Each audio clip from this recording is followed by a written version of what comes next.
네, 7주차 2강입니다. 2강에서는 영유아기 정신건강의 문제 사례 첫 번째 시간으로 여러 가지 그 영유아기에 발생할 수 있는 정신 문제에 대해서 살펴보도록 하겠습니다. 영유아기 정신건강의 문제입니다. 일단 정서적으로, 정신적으로 건강하지 않은 아동이란 그 발달 연령 또는 성에 맞지 않는 거, 발달 단계에 맞지 않은 생각이라든지 행동이 드러나거나 그러한 감정, 정서를 보이고 그 발달 단계에 적합한 과업을 이루지 못하고 발달이 또는 정지, 지연 또는 왜곡되는 경우를 얘기합니다. 퇴행이라든지 또는 미발달 이런 상태.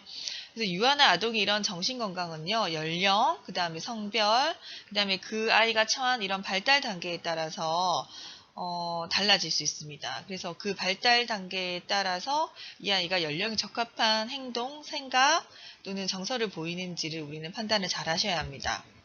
영유아기에 가장 많이 제기되는 정신건강 문제에서는 여러 가지가 있겠지만, 자폐 스펙트럼 장애라든지 반응성 애착 장애, 분리불안 장애, 그다음 소아 학대 여러 가지가 있을 수 있습니다. 자, 우리는 이번 시간에 그래서 반응성 애착 장애에 대해서 살펴보고요. 분리불안에 대해서 살펴보도록 하겠습니다. 자, 나머지 선택적 한묵증이란 자폐 스펙트럼 장애 요거는 3강에서 살펴보도록 할게요. 자, 첫 번째, 반응성 애착장애입니다. 자, 이 증상은요, 여러분들이 이제 그 영아기의 중요한 발달 과업 중에 하나가 주 양육자인 부모나 또는 교사와의 이런 안정 애착 형성이라고 배우셨죠. 근데 이제 이 반응성 애착장애들은요, 이렇게 양육자와 안정 애착이 되지 않아서 발생하는 여러 가지 애착 장애를 얘기를 합니다. 자, 양육자와의 이런 애착 외상으로 인해서 부적절하게 위축된 대인관계 패턴을 나타내는 경우가 대부분이고요. 이런 영아와 양육자 사이에서 애착이 없거나 또는 거의 발달하지 않은 상태를 우리는 반응성 애착장애라고 합니다. 자, 구체적인 개념은요. 외상이나 스트레스와 관련된 장애에 해당되는 이 반응성 애착장애는 9개월부터 나타나고요. 5세 이전에 주로 영유아에게서 나타납니다.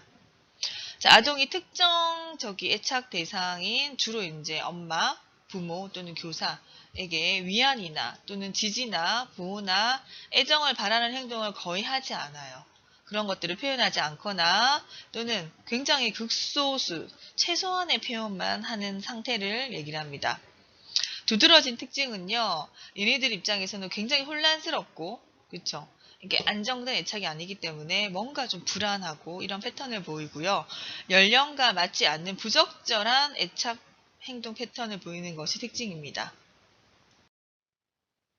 자, 그래서 예상 가능한 위로를 해주려고 하는 행동에서도 달래지지가 않고 뭔가 반응이 없고 달래주려는 이런 시도에도 애정적인 반응이나 감정적인 반응이 없는 상태. 양육자와의 1차적인 상호작용을 하는 동안에도 긍정적인 이런 애정, 감정 표현이 매우 적거나 아니면 거의 나타나지 않거나 애들이 무표정하거나 이런 상태를 보이는 증세. 자, 정서 조절 능력의 손상을 또 가져왔다고 할 수 있는데요. 설명할 수 없는 뭔가 극도의 공포, 슬픔, 흥분과 같은 부정적인 감정을 이런 적절한 상황이 아닌데도 불구하고 표출한다든지 이런 증세를 보입니다. 이 아이들의 특징이 굉장히 냉담하고요. 또는 어떤 상황이나 이런 것에 위축되어 있거나 또는 적대적, 공격적인 이런 성향을 표출하는 이런 정서적인 장애를 보이기도 합니다.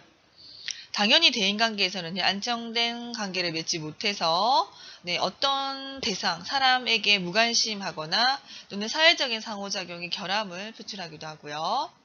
이들의 또 특징 중에 하나가 심각한 언어 지연이라든지 운동 발달의 지체, 연령의 적절한 자조 기술이 습득되지 어려운 특성을 또 보이기도 합니다. 자, 두 번째로는 이 반응성 애착장애의 사례를 살펴볼까 합니다. 만 6세의 재경이 사례인데요. 이 아이 같은 경우는 이제 독자이고요. 어머니는 가정주부로서 좀 성격이 완벽주의자. 좀 엄마가 표정이라든지 이런 면에서 냉정해 보인다는 특징이 있었고요. 재경이는 어렸을 때부터 엄마의 이런 돌봄 없이 혼자 놀거나 친구들이 다가오면 이렇게 회피하는, 다른 사람과의 관계를 맺는 것에 어려움을 보였다고 합니다. 5세 때부터 엄마가 일을 하게 되면서 재경이는 엄마를 따라서 회사에 가서 컴퓨터를 하면서 대부분의 시간을 보냈고, 이런 부적절한 환경에서 돌봄이 이루어졌습니다. 재경이는 겉으로는 엄마에게 딱 붙어서 떨어지지 않으려고 하는 이런 좀 분리불안 증세를 보이기도 했지만, 엄마가 자신을 해칠 것이라는 두려움 또한 표현을 하는 이런 이중적인 모습을 나타내기도 했대요. 그래서 집에서는 좀 개구쟁이처럼 행동하거나 다른 아이들과 함께 있으면 굉장히 조용하고, 놀이터에서는 혼자 놀이를 하고 다른 아이들이 다가오면 놀이를 그만두고 회피하려는 이런 증상을 보였다고 합니다. 네. 자, 그러면 여러분들 이런 반응성 애착장애를 보이는 아이들이 왜 이런 증세를 보이는지 원인에 대해서 좀 살펴볼 필요가 있는데요. 주요 발생 원인은 부적절한 양육 과 관련된 것들이 많이 일어나는데, 부모의 뭐 학대라든지 유기, 방임 이런 것들, 무관심 이런 것들이 주로 이루고요. 양육자가 정신적, 정서적인 장애를 가지고 있거나, 엄마가 뭐 산후우울증에 걸렸다든지, 엄마의 이런 우울감, 엄마의 이런 그 정신적인 건강하지 않은 상태에서 오는 것들이 상당히 많이 보고되고 있습니다. 그 다음에 이제 그 양육에 의해서 보살핌이 굉장히 미숙한 상태, 그 다음에 부모의 이런 사회적인 고립 이런 것들이 아이들에게 많은 영향을 미쳐서 증상 중에 하나가 반응성 애착장애 형태로 보인다라는 결과들이 많이 보고되고 있고요. 특히나 심각한 방임 상태에서 양육될 경우에 10% 정도 이하의 아동에게서 이 장애가 많이 나타났다라는 것. 위탁 대리 부모의 지나친 이런 변동이라든지, 그러니까 주양육자가 굉장히 자주 바뀌는 거예요. 그래서 그 양육자의 잦은 교체나 이런 거에서 양육 환경의 문제에 의해서 많이 발생을 한다. 자, 교수님이 직접 만났던 사례를 말씀을 드리자면은 이 둘째 아이의 경우인데요. 엄마가 첫째 아이에 대한 굉장한 가잉 보호, 그 다음에 이제 그런 지나친 이제 기대감 이런 것 때문에 엄마가 둘째랑 첫째 아이 이렇게 연년생을 낳았음에도 불구하고 첫째 아이에게 과도한 집중을 하다 보니까 둘째 아이 양육이 힘든 거예요. 그래서 엄마라는 존재는 있지만 이 엄마가 첫째 아이의 이런 교육, 영재 교육, 그 다음에 학원, 그 다음에 뭐 특별교육 이런 거를 보낸다고 둘째 아이 양육이 힘들기 때문에 이런 베이비시스터인 개념으로 주 양육자의 교사, 엄마의 양육을 도와주는 이런 그 베이비시터 할머니, 아주머니를 굉장히 자주 바꿨대요. 그래서 오전에 몇 시간 동안은 이 주 A 양육자에서 양육을 하다가 또 오후 시간대는 다시 또 놀이를 해줄 수 있는 이런 그 베이비시스터 이런 교사가 또 왔고요. 저녁 시간에는 또 돌봄을 해주는 친정엄마 이렇게 해서 하루에도 한 3, 4명의 주양육자의 그 양육 환경에서 이 둘째 아이는 보살핌을 받았고요.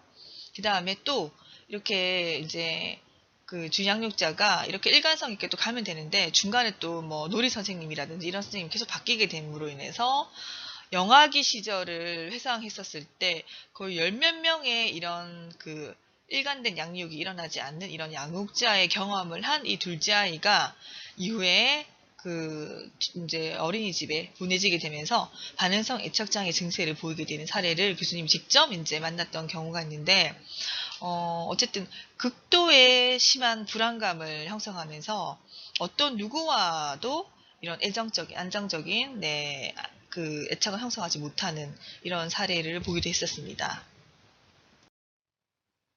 다음은 반응성 애착장애의 진단 기준입니다.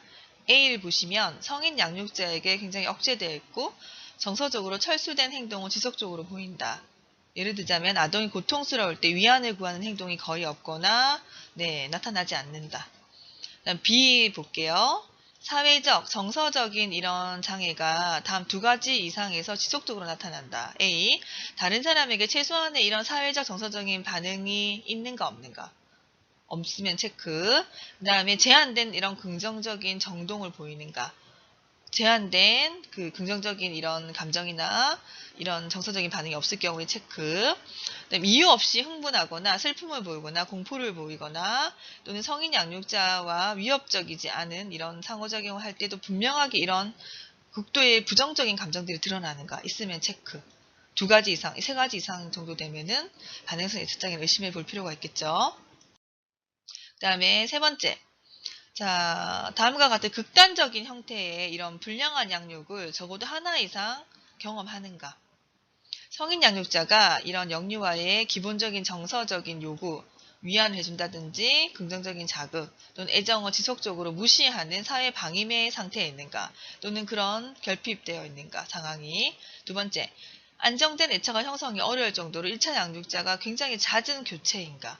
교수님 아까 설명드렸죠. 위탁 가정의 경우인가를 살펴보셔야 되고요. 3번째, 선택적 애착을 형성하기 어려울 정도로 특이한 환경에서 양육되고 있는가. 예를 들자면 아동에 비해서 양육자의 수가 극히 부족한 이런 시설 속에서 자랐다든지 뭐 이런 것들을 한번 체크해 보시기 바랍니다.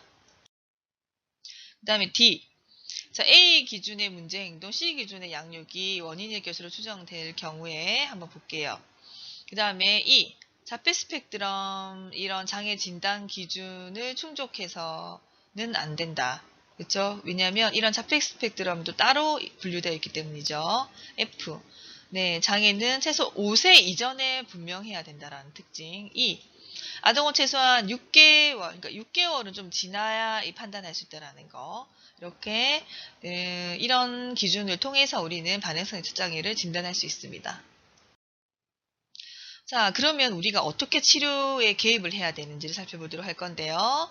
반응성 애착장애는 이런 영유아와 양육자의 애착관계를 개선하는 데 초점 두셔야 합니다. 누가 노력할 수 있을까요? 당연히 A, 양육자가 영유아에게 애착을 형성할 수 있도록 적극적인 개입을 하셔야 되겠죠.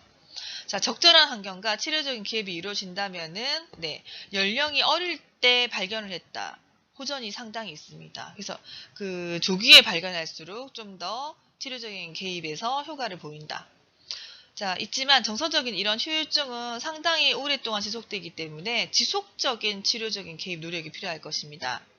전체적인 성장 지연, 발달 지연, 그 다음에 잦은 신체적인 결함, 또는 이들이 이제 감염 같은 것들이 많이 동반되는데 심하면 네, 사망에 이를 수도 있습니다. 영양 상태가 좋아지면 바로 호전 상태가 보이기도 하고요.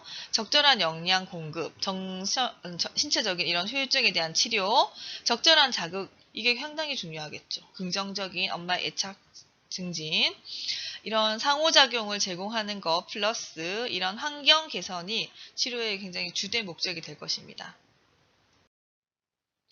자, 그 다음 2번째 살펴볼 영유아기 정신건강의 사례인데요. 분리불안입니다. 이것은 주 양육자와 떨어져 있으려 하지 않거나 분리되는 상황에서 극도의 불안을 느끼는 상태를 말합니다. 분리불안은요, 주 양육자로부터 분리되는 것에 대해서 심한 두려움, 공포, 고통을 겪는 것. 그래서 학교 공포증 또는 등교 거부증과도 네, 일맥상통한 얘기인데요. 분리불안 장애는 만 12세 아동에게서 가장 흔히 일어나는 불안장애로서 다른 불안장애보다는 조금 발생 연령이 낮은 편입니다. 자, 이 분리불안 아동은 애착 대상이 옆에 있어야 안심을 하고 잠시라도 자리를 비우면 애착 대상을 끊임없이 찾고 확인하려고 하는 증상이고요. 보통 5세 이전에 시작이 되고요. 네, 초등학교에 가게 될수록 이제 좀 이렇게 극심해진다라는 결과가 있습니다. 대부분 그 평생 그 발생할 확률이 4.1%이고요. 7, 8세경에 주로 많이 드러납니다. 분리불안 사례를 보시겠습니다. 만 5세 외동 여아의 연희의 사례이고요. 연희는 태어나서 100일까지 목이 돌아가지 않는 물리치료도 받았다고 하네요. 엄마는 만 4세가 되던 해에 직장을 그만두었고요. 연희는 만 4세 때 유치원에 입학했는데 교실에 들어가지도 못하고 엄마에게 딱 달라붙어서 떨어지지 않으려 하는 이 분리불안 증세를 보입니다. 엄마가 일주일 동안 교실에 함께 같이 들어갔으나 일주일 후에 교사는 어머니에게 이제 좀 이렇게 독립적으로 떼어놓으려는 시도를 했으나 애가 계속 울어서 결국에서는 밖에 있게 되었으나 결국에는 어린이집 유치원을